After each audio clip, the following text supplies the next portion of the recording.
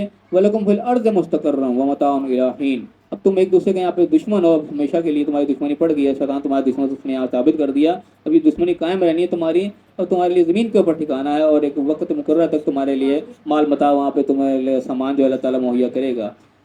قَالَ فِيهَا تَحْيُونَ, تم اسی کے اندر زندہ رہو گے, وَفِيهَا تَمُوتُونَ, اسی میں تم مرو گے بھی, وَمِنْهَا تُخْرَجُونَ, اسی پہ تم دوبارہ نکالے بھی جاؤ گے. اس سے پچھلے مقام جو سورہ بقرہ میں ہے وہاں پہ اللہ تعالیٰ نے کہا کہ تم نکلو یہاں پہ, اب جب تمہاری طرف میری طرف سے ہدایت آئیں گی تو جو اس ہدایت کی پیروی کرے گا اس کے اوپر کوئی خوف کم نہیں ہوگا. یہاں پہ وہ جملہ نہیں ہے, یہاں پہ دوسری بات آ گئی کہ تمہاری دشمنی آپس میں پڑ گئی ہے, اب تم وقتی طور پہ کچھ عرصہ تم زمین کے اندر رہو گے, زمین پہ وہاں سے تم نے وہیں زندگی ہونی, وہیں تمہاری موت ہونی ہے, اور پھر وہیں سے تم نکلو گے, اور نکل کے کہاں ہوگے دوبارہ یہیں آنا ہے, کہ جہاں سے ہم نکلے ہیں اسی جنت کی طرف ہم نے اصل میں واپس جانا ہے. اس کا یہ ٹائم پیریڈ ہم نے یہاں پہ گزارنا ہے جو ہم اس وقت گزار رہے ہیں, اور شیطان کے ساتھ ہماری دشمنی ہے وہ ازل سے چل رہی ہے اور اینڈ تک وہ چلنی ہے, کہ اس نے ہمیں صحیح راستے سے روکنا ہے. اللہ تعالیٰ نے ہمیں صحیح راستے پہ چلنے کا حکم دیا ہے. اسی طرح کا حکم ہے کہ آدم علیہ السلام کو تو جو اسٹارٹ تھا کہ یہ کام نہیں کرنا, باقی جو مرضی کرو, شیطان نے وہی کام کروایا. تو وہی ڈو اینڈ ڈونٹ اللہ تعالیٰ نے آج ہمیں دیے ہیں کہ یہ کام نہیں کرنا, باقی تمام کام تم جو ہے وہ کر سکتے ہو. کہ وہی کام آج ہوتا ہے کہ شیطان ہم سے وہی کام کرواتا ہے جو کہ اللہ تعالیٰ نے منع کر رکھے ہیں. تو اللہ نے یعنی کہ اسٹارٹ سے ہمیں بتایا کہ کیسے دنیا کے اندر اللہ نے انسان کو بھیجا, تو وہاں سے سارا واقعہ ہو گیا, تو پھر جنت سے اترنے کا حکم ہو گیا, اور زمین پہ انسان کو بھیج دیا گیا, تو بتایا گیا یہیں تم ٹھکانہ گزارو گے ایک وقت مقررہ تک. یہی وہ وقت مقررہ تک ہم اب یہاں پہ دنیا میں موجود ہیں. وقت کسی کا بھی کسی وقت بھی ختم ہو جانا ہے, وقت مقررہ کتنا مقررہ وہ اللہ کی پتہ ہے, ہمیں نہیں بتایا اللہ تعالیٰ نے. تو وقت ہمارے سامنے, لوگ آ رہے ہیں جا رہے ہیں, ہم نے بھی کس دن چلے جانا ہے. تو یہ تھوڑا سا ٹائم پیریڈ ہم نے گزارنا ہے, شیطان کے ساتھ ہماری ٹسل جو ہے وہ چل رہی ہے, اس میں ہمیں برائی کی طرف لگانا ہے, اور ہم نے اپنے آپ کو برائی سے بچانا ہے. تو اللہ نے کہا یہیں پہ تم رہو گے, یہیں پہ تمہاری موت واقع ہوگی, اور یہیں سے پھر تم نکالے جاؤ گے. یہ آخری لفظ ہے, یہیں سے تم نکالے جاؤ گے. یہ جو ہے اصل بات ہے جس سے ہم نے خوفزدہ ہونا ہے, ورنہ جینا اور مرنا ہے کہ یہیں بات ختم ہو جاتی, پھر تو کوئی بات ہی نہیں تھی. جس طریقے سے دوسرے مذاہب میں ہے کہ جو اٹھنے سے پابند انکاری کے دوبارہ نہیں اٹھائے جائیں گے, وہ اپنی مرضی کی زندگی جیتے ہیں جیسے مرضی, بس جیے مر گئے قصہ ختم. لیکن جو اگلی بات ہے نا وہ مینہ تخرجون, اسی سے تم دوبارہ نکالے جاؤ گے.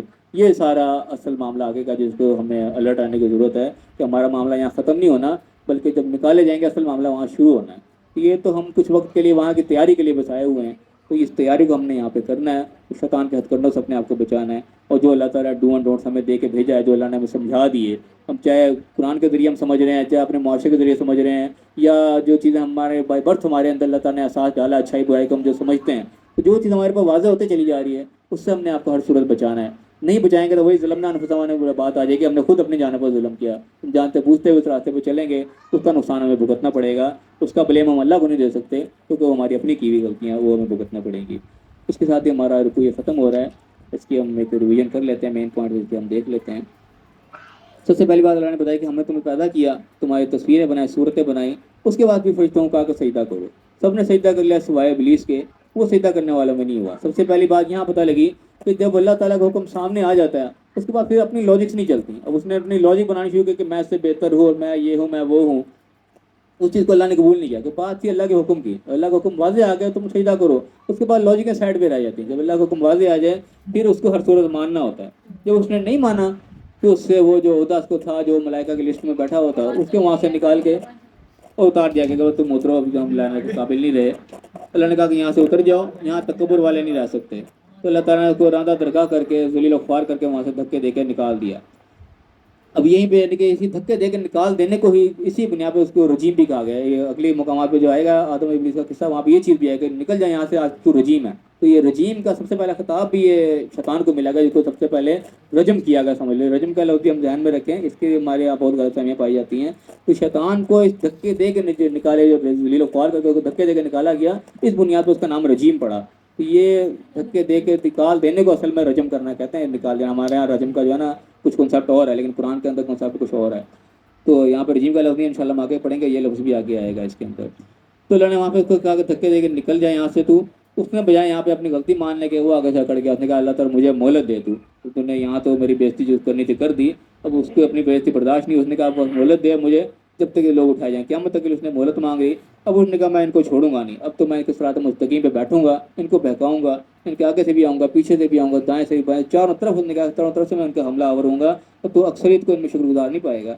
اور واقعی اس نے یہ کر کے دکھایا. اور اللہ تعالیٰ نے اس چیز کو باقاعدہ قرآن میں ایڈمٹ بھی کیا کہ اس نے جو وعدہ کیا تھا واقعی پورا کر کے دکھایا. اس نے اکثریت کو جو اپنے ساتھ ملا لیا. اس چیز کو اللہ نے بھی ایڈمٹ کیا ہے قرآن کے اندر، آیت کے اندر ہم پڑھیں گے کہ شیطان جو چیلنج لے کے نکلا تھا اس نے اپنا چیلنج پورا کر کے دکھایا.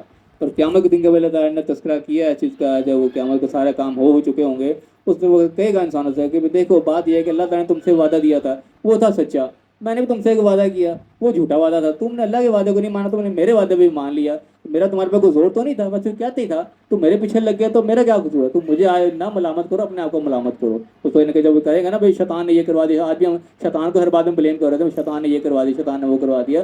شیطان اس چیز سے بری ہو جائے گا، میں نے کیا کروا دیا؟ میں تو صرف تمہیں وعدے کیا نا، اللہ نے بھی وعدہ کیا. تو تم نے اللہ کے وعدے کو نہیں مانا، میرے پیچھے لگ گئے، میرا کیا قصور؟ میں تمہیں ہاتھ پکڑ کے تو نہیں کرواتا رہا. تو اس دن وہ بری ہو جائے گا کہ ٹھیک ہے تم جانا تمہارا کام جانے، میں تمہارا آج کچھ نہیں کر سکتا. تو یہاں پہ بھی وہی ہے کہ اس نے کہا کہ میں تمہیں گمراہ کروں گا ہر طرف سے، تو تم میں اکثریت کو شکر گزار نہیں پائے گا. اللہ نے کہا کہ ٹھیک ہے نکل جائے یہاں سے تو ذلیل و خوار ہو کر. اللہ نے بھی اپنی بات سنا دی کہ میں تیرے سے بھی جو تیرے تابعدار ہوں گے جو تیری پیروی کریں گے ان سب سے جہنم کو بھر دوں گا. اللہ تعالیٰ نے بھی کوئی کسی کی ذمہ داری نہیں لی کہ میں فلاں کو بچا لوں گا فلاں کو بچا لوں گا. سیدھی بات ہے جو تیرے پیچھے لگے گا کوئی بھی ہوگا میں اس کو نہیں چھوڑوں گا. اللہ تعالیٰ اس معاملے میں پھر نبیوں کے بیٹوں کو بھی نہیں بخشا. نوح علیہ السلام کو بڑا مشہور واقعہ موجود ہے کہ نوح علیہ السلام کا بیٹا بھی نافرمان تھا تو وہ بھی غرق ہونے والوں میں ہی ہوا، بھی عذاب سے دو چار ہوا. تو اس معاملے میں اللہ کا قانون بڑا دو ٹوک ہے. اللہ تعالیٰ کسی کی طرف داری نہیں کرتا. جو شیطان کے پیچھے لگے گا اللہ نے سیدھے سیدھے جہنم کی وجہ اس کے لیے سنا دی. اس کے بعد اللہ تعالیٰ نے پھر امتحان جو شروع ہو گیا جنت میں بھیج دیا آدم علیہ السلام کو اور ان کی بیوی کو بھی. کھلی چھٹی وہاں پہ دے دی کہ جی کہ جو مرضی کھاؤ پیو جیسے مرضی رہو، صرف اس شجر کے قریب نہیں جانا ورنہ کام خراب ہو جائے گا. تو شیطان نے پھر وہی کیا، وسوسے اس کے دل میں ڈالے اور جناب پتہ نہیں کس طریقے سے آخر ان کو پھسلا دیا اور اپنے دھوکے کے اندر لے آیا. لیکن پھر جب انہوں نے وہی شجر کے قریب چلے گئے جس سے اللہ نے روکا تھا تو پھر وہ ان کی جو تھی شرمگاہیں ان کے اوپر کھل گئیں. پھر وہ لگ گئے اپنے آپ کو اس میں چھپانے کے لیے. پھر اللہ نے ان کو پکارا کہ بتاؤ میں نے تم منع کیا تھا اس کے پیچھے تم نے نہیں لگنا، تمہارا کھلا دشمن ہے، پھر بھی تم نے وہی کام کیا. تو یہاں پہ جب ان کو اپنی غلطی واضح ہو گئی انہوں نے ساتھ ہی جو ہے اپنے استغفار کر لی. یہ خاص طور پہ پوائنٹس ہمارے نوٹ کرنے والے ہیں کہ جب غلطی ہوگی اس کو ماننا جو ہے وہ ضروری ہے. نہیں مانیں گے تو ہم شیطان کے راستے پہ ہیں، مان لیا تو ہم پھر آدم کے راستے کے اوپر ہیں اور اسی میں بھلائی ہے. تو انہوں نے معافی مانگی، اللہ نے معافی قبول کر لی اور معافی قبول کرنے پھر زمین پہ بھیج دیا اور کہا کہ بھائی زمین پہ اب تم نے رہنا ہے.